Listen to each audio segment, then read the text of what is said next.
Bonjour, dans cette vidéo, nous allons voir comment générer un plan d'amortissement en mode linéaire.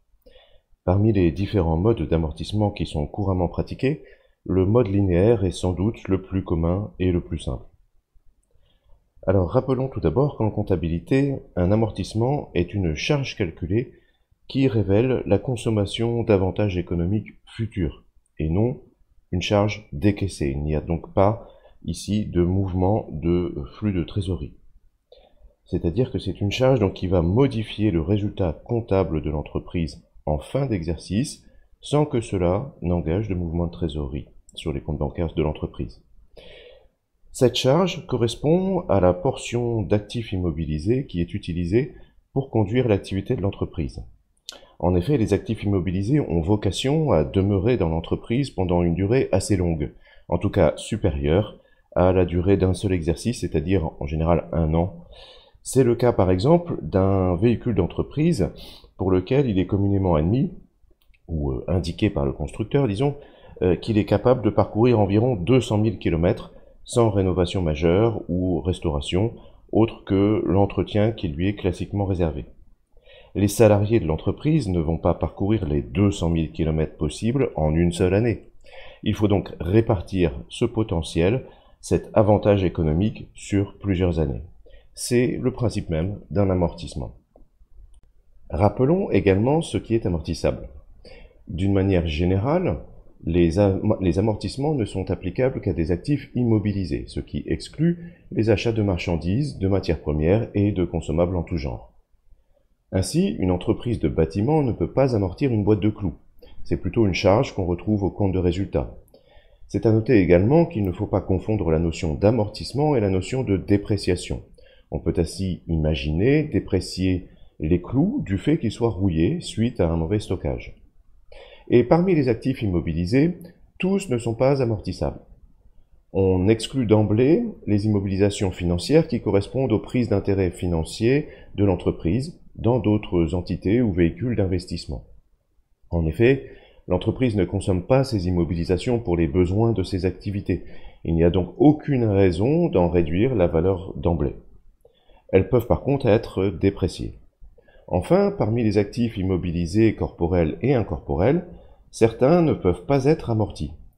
C'est le cas des actifs d'une valeur inférieure à 500 €.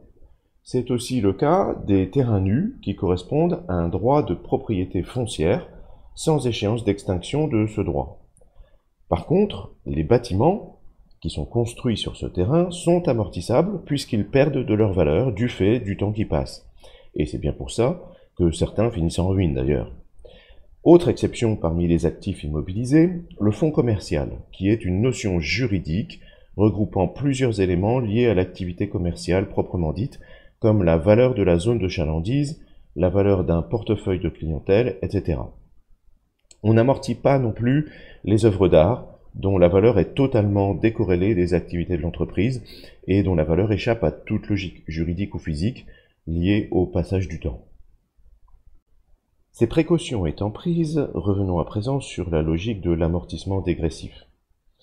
C'est une méthode d'amortissement permise par l'administration fiscale et qui permet de déplacer en partie une partie des volumes d'amortissement vers la première partie du plan d'amortissement, et donc vers les premières années. Par conséquent, ça permet de diminuer le montant des dernières annuités. Ça, c'est pour le principe. Alors, revenons maintenant au calcul proprement dit. On commence d'abord par déterminer la base amortissable. La base amortissable correspond à la valeur d'acquisition de l'actif, qu'il soit neuf ou usagé. Valeur qu'on va retraiter des éventuels frais accessoires, des frais de commission, de courtage, de transport et des éventuels frais de montage, si on pense ici en particulier aux grosses machines-outils qui nécessitent des opérations particulières sur site pour les rendre opérationnelles. Par contre, on notera l'éventuelle valeur résiduelle de l'actif, c'est-à-dire sa valeur prévue lors de sa cession si elle est déjà connue. On ne veut en effet amortir que la proportion de la valeur qui est réellement consommée par l'entreprise. Ça, c'est pour la première étape. Ensuite, on détermine la durée d'amortissement. Cette durée cherche à approcher le plus possible la durée réelle d'utilisation de l'actif, en se référant néanmoins aux durées prévues par le Code général des impôts. Une tolérance permet de déroger à ces durées à hauteur de plus ou moins 20%, mais on ne peut pas clairement définir une durée d'amortissement de façon totalement arbitraire. C'est l'étape numéro 2. L'étape numéro 3 consiste à identifier la date de démarrage de l'amortissement. Ici, ce n'est ni la date de facturation, ni la date de mise en service qui importe, mais c'est le premier jour du mois d'acquisition qui fait foi. La première année d'amortissement recevra donc une dotation d'amortissement à proportion du délai qui sépare le premier jour du mois d'acquisition de la date de clôture de l'exercice. La quatrième étape consiste à déterminer le taux d'amortissement. Pour cela, on reprend le taux d'amortissement linéaire virtuel et on le multiplie par le coefficient majorateur indiqué par l'administration fiscale et défini selon la durée d'amortissement.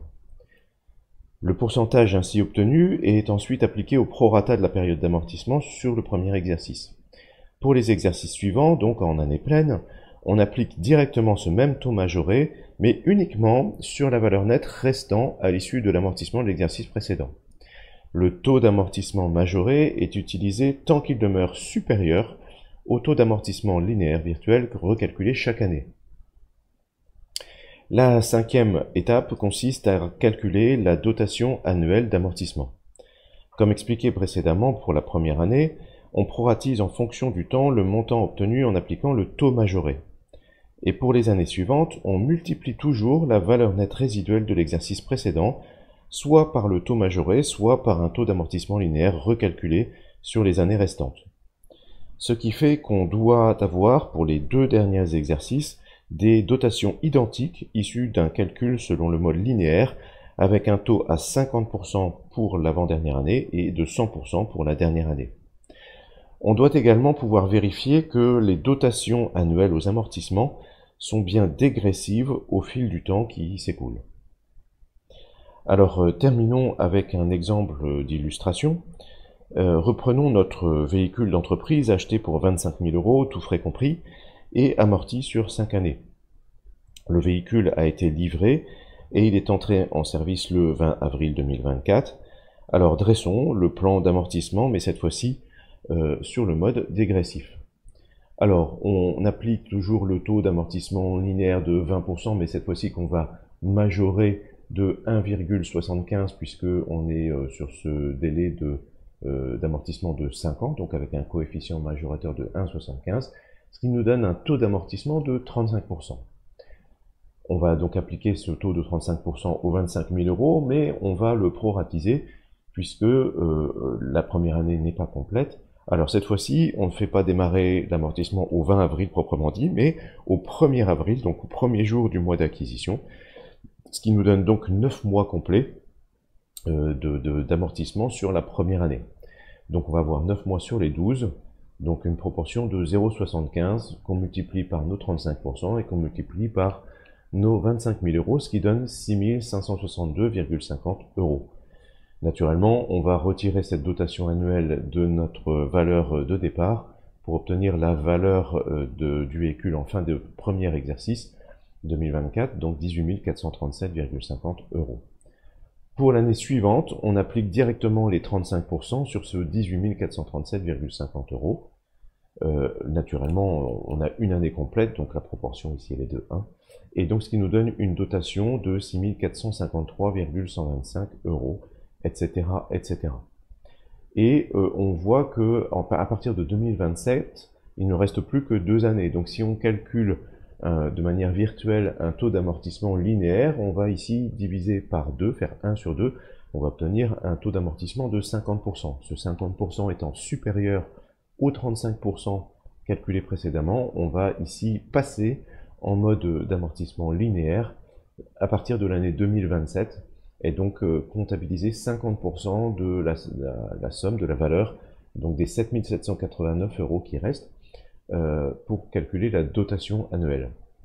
Et puis naturellement, sur la dernière année 2028, on compte 100%, comme 1 sur 1, et on obtient du coup exactement la même dotation annuelle que pour l'année précédente, 3 894 €. Naturellement, on arrive ici en fin 2028 avec une valeur nette comptable qui est nulle. On remarque au passage qu'il n'y a pas d'année 2029, puisque l'année 2024 est ici comptabilisée comme une année pleine en termes de nombre d'années d'amortissement. Donc comme on amortit sur 5 ans, on a bien 2024, 2025, 2026, 2027 et 2028. Voilà pour ce qui est de l'amortissement dégressif. J'espère que c'était clair. À bientôt pour une nouvelle vidéo.